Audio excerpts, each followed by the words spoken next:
আপনার কাছ থেকে জানতে চাইবো যে মসজিদে কি শুধুই পুরুষরা আসবে, নারীরা কি আসতে পারবে না? কখনো কখনো দেখা যায় যে নারীদেরকে মসজিদে না আসার জন্য বলা হয়ে থাকে নারীরা মসজিদে আসলে ফিতনা তৈরি হতে পারে এবং তাদের নিরাপত্তা থাকে না। অনেক বিষয় চিন্তা করে অনেক মসজিদগুলোর দরজা বন্ধ করে দেওয়া হয় নারীদের জন্য। ইসলাম আসলে এই ব্যাপারে কি বলে? রাসূল সাল্লাল্লাহু আলাইহি ওয়াসাল্লাম আমাদের বোনদেরকে মসজিদে আসতে কি নিষেধ করেছেন, নাকি তিনি আসতে উৎসাহ দিয়েছেন? দেখুন, নারীরা আমাদের একটা অংশ, আমাদের পার্ট। কোরআনে আল্লাহ সুবহানাহু ওয়া তাআলা নর নারীদেরকে একসাথে করে বললেন বাদুকুম মিন বাদ। নারী নরের মুখাপেক্ষী, নর নারীর মুখাপেক্ষী। কল্যাণকর কিছু হতে হলে উভয়ের সমন্বয় লাগবে। নবী মুহাম্মদ রাসূলুল্লাহ সাল্লাল্লাহু আলাইহি সাল্লাম যেই রাষ্ট্র, যেই সমাজ ব্যবস্থা, যেই জাতি উপহার দিয়েছিলেন, এর চেয়ে উৎকৃষ্ট আর কিছু নাই। তাদের চেয়ে ভালো কল্পনা করার কোনো সুযোগ নেই। সেখানে আমরা দেখেছি নারী পুরুষের সহাবস্থান ছিল। সেখানে নারীরা যুদ্ধে পর্যন্ত গিয়েছেন।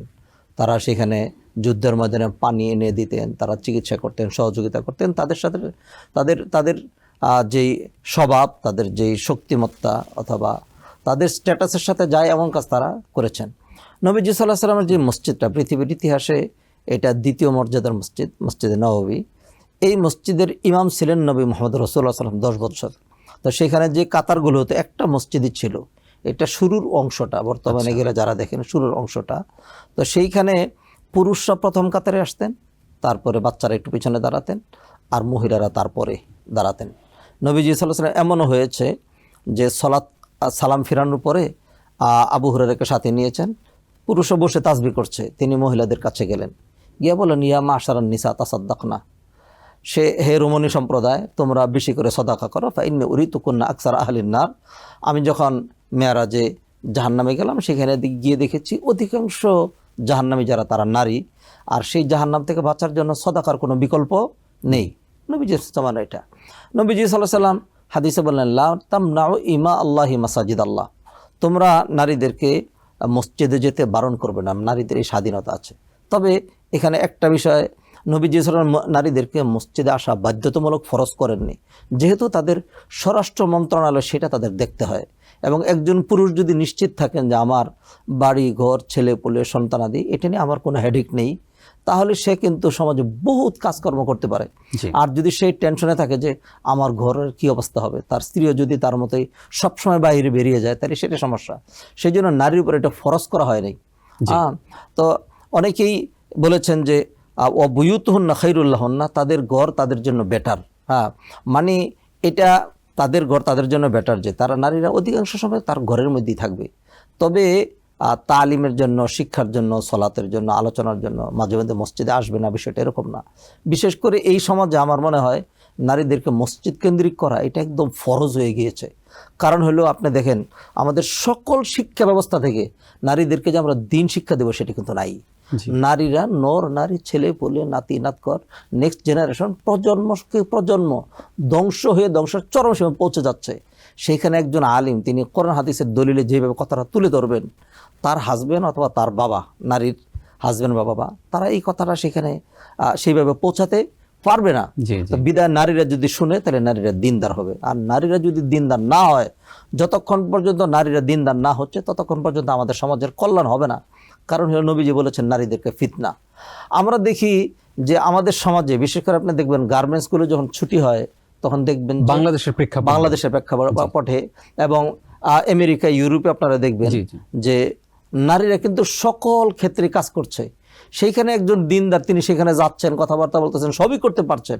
কিন্তু মসজিদে যদি আসে, বিশেষ করে বাংলাদেশের প্রেক্ষাপটে দেখবেন, বাংলাদেশে যেখানে নারীরা মসজিদে আসে, সেখানে কিন্তু কোনো জায়গাতেই একই তলায় পুরুষদেরকে সামনে, পর্দা ছাড়া নারীদেরকে পিছনে দেওয়া হয় না, আলাদা তলা ভাগ করে দেওয়া হয়। নবীজি সাল্লাল্লাহু আলাইহি ওয়াসাল্লামের জামানায় কিন্তু আলাদা তলাও ছিল না। মসজিদে নববী এবং কাবা, এইগুলোতে আপনি আজও দেখবেন নারীরা কিন্তু নিয়মিত প্রতি ওয়াক্তে তারা আসছেন, আলোচনা শুনছেন। অতএব আমরা যদি আমাদের নারীদেরকে সত্যিকার অর্থে দিনের আলোকে, কোরআন সুন্নাহর আলোকে যদি আমরা তাদেরকে গঠন করতে চাই, তাহলে তাদেরকে কোরআন সুন্নাহ শিখাতে হবে। শিখানোর জন্য মসজিদের চাইতে উত্তম আর কোনো জায়গা নেই। নবীজি সাল্লাল্লাহু আলাইহি ওয়াসাল্লামের জামানায় কোনো মাদ্রাসা ছিল না, বিদ্যালয় ছিল না, ইউনিভার্সিটি ছিল না, মসজিদে নববী থেকে তিনি কাজটা করতেন। হুয়াল্লাযী বাআসা ফিল উম্মিয়িনা রাসূলাম মিনহুম ইয়াতলু আলাইহিম আয়াতি ওয়া ইউযাক্কিহিম ওয়া ইউআল্লিমুহুমুল কিতাব ওয়াল হিকমা। তিনি কিতাব এবং হিকমত শিক্ষা দিতেন। কোথায়? বিদ্যালয়টা কোনটা ছিল? এই বিদ্যালয়টা ছিল। তার মন্ত্রণালয় কোথায় ছিল? এই মন্ত্রণালয় ছিল মসজিদ। হ্যাঁ, মুলতাকা, মানুষের মিলন মেলা কোথায় হতো? মসজিদে হতো। অতএব নারীরা নবীজি সাল্লাল্লাহু আলাইহি ওয়াসাল্লামের জামানায় মসজিদে এসছে, এরপর থেকে আজও পর্যন্ত এসছে। এটাকে বন্ধ করার কোনো সুযোগ না। যারা বলবে নারীরা মসজিদে আসতে পারবে না, তারা একটা দলিলও দেখাইতে পারবে না। সর্বোচ্চ যেটা বললাম সেটা হলো তাদের ঘর তাদের জন্য উত্তম। তাহলে এই যে হাদিসটা, এটার ব্যাখ্যাটা আমরাই বেশি বুঝলাম নাকি সাহাবায়ে কেরাম বেশি বুঝেছিলেন? অবশ্যই তারা নবীজি সাল্লাল্লাহু আলাইহি ওয়াসাল্লাম বেশি বুঝেননি, যিনি হাদিসটা বলেছেন তার জামানার আমল কি ছিল। আর আপনি দেখবেন ইদানিং কিন্তু এই যে আলেম ওলামাদের যে একটা সংকীর্ণ মনা অথবা নারীদেরকে এক পেশে রেখে, আমরা এমনও পরিবার দেখেছি যে বাবা হয়তো আলেম, ছেলেদেরকে মাদ্রাসায় পড়িয়েছে কিন্তু মেয়েটাকে স্কুলে পড়িয়েছে, মেয়েকে দিয়ে ধর্মীয় জ্ঞান শিক্ষা দেওয়া হচ্ছে না। তো নারীরা যদি সত্যিকার মানে শিক্ষিতা, কোয়ালিফাইড না হয়, তাহলে সন্তান কোত্থেকে ঘটিতে হবে? কবি বলছেন আল উম্মু মাদ্রাসাতুন ইযা আ'দাত্তা শা'বান তাইয়িবাল আরাকি। মা হলো একটা বিদ্যালয়। তুমি যদি মা গঠন করতে পারো, তাহলে এমন একটা জাতি গঠন করতে পারলে যেই জাতিটা মেরুদণ্ড হবে খুব শক্ত, অনেক সুন্দর হবে। ইংরেজি প্রবাদ আছে না, give me a good mother I shall give you good nation. অতএব মাকে কোয়ালিফাইড করার জন্য আমাদের সমাজে যে সকল মহিলারা মসজিদে যায়, আপনি মনে করেন সেই মহিলারা এমনি তাদের চলাচল যদি দেখা যায় যে সামাজিকভাবে 100% কোরআন সুন্নাহ মোতাবেক নয়, তারপরেও যদি তারা যখন মসজিদে যায়, তারা কি শালীন পোশাকে বোরকা হিজাব সহ একটু আলাদা হয়ে যায় নাকি ফিতনা করার জন্য যায়? অবশ্যই একটু আলাদা হয়ে সুন্দর হয়ে যায়। এবং যারা মসজিদে যায় তারা কি সেখানে গিয়ে নারীদের সেখানে চুকি দেয় অথবা তাদের ওইখানে যায়? এ ধরনের আড্ডা কি কোথাও হয়? কোনো দিনে হয় না। সিঁড়ি পর্যন্ত আলাদা, এন্ট্রেন্স আলাদা, এক্সিট আলাদা, সব কিছু আলাদা। তাহলে খামাখা ফিতনা কেন? কেউ যদি মনে করে নারীরা দোতলায় আছে, আমার মনের ভিতরে কল্পনা আসছে, তাহলে একজন মানুষের পক্ষে তার মনের ভিতরে যৎসবনে কল্পনা আসছে, এটা থেকে কি তাকে মুক্ত করা সম্ভব? তাহলে নারীরা না আসলেও কি তার মনে কল্পনা আসবে না? অতএব খামাখা এগুলো হলো নারীদেরকে দূরে রাখার, নারীদেরকে অশিক্ষিত রাখার। আর কোনো সমাজের নারীরা যদি নষ্ট হয়ে যায়, তাহলে সেই সমাজকে ভালো করার কোনো উপায় নাই। কারণ পচে যায়? অবশ্যই না। কারণ হলো আমরা যতই নিয়ন্ত্রণ করি, যে যতই পাওয়ারফুল হই না কেন, আমাদের নিয়ন্ত্রণ কিন্তু আমাদের স্ত্রীদের হাতে। প্রবাদে বলে রাজায় করে রাজ্য শাসন, রাজার মাথার উপরে রানীর আসন। হ্যাঁ, আমি আপনি বাহিরে যে পরিচয় হই না কেন, স্ত্রীর কাছে আমরা হাসবেন। হ্যাঁ, স্ত্রী যখন উচ্চ স্বরে কথা বলে ফেলে, রাগ করে ফেলে, তখন কিন্তু আমরা ছোট হয়ে যাই।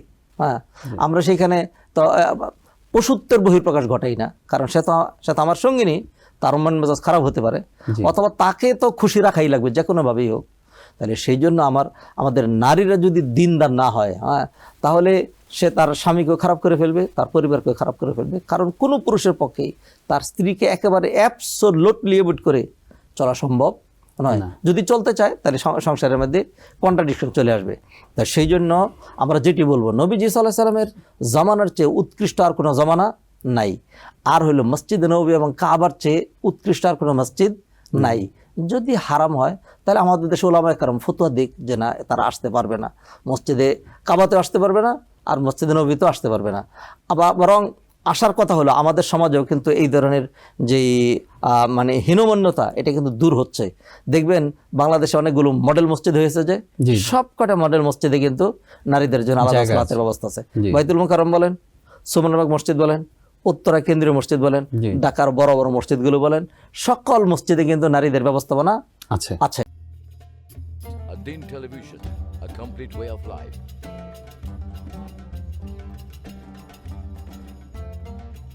প্রিয় দর্শক, ধন্যবাদ ad-Din-এর সাথে থাকার জন্য।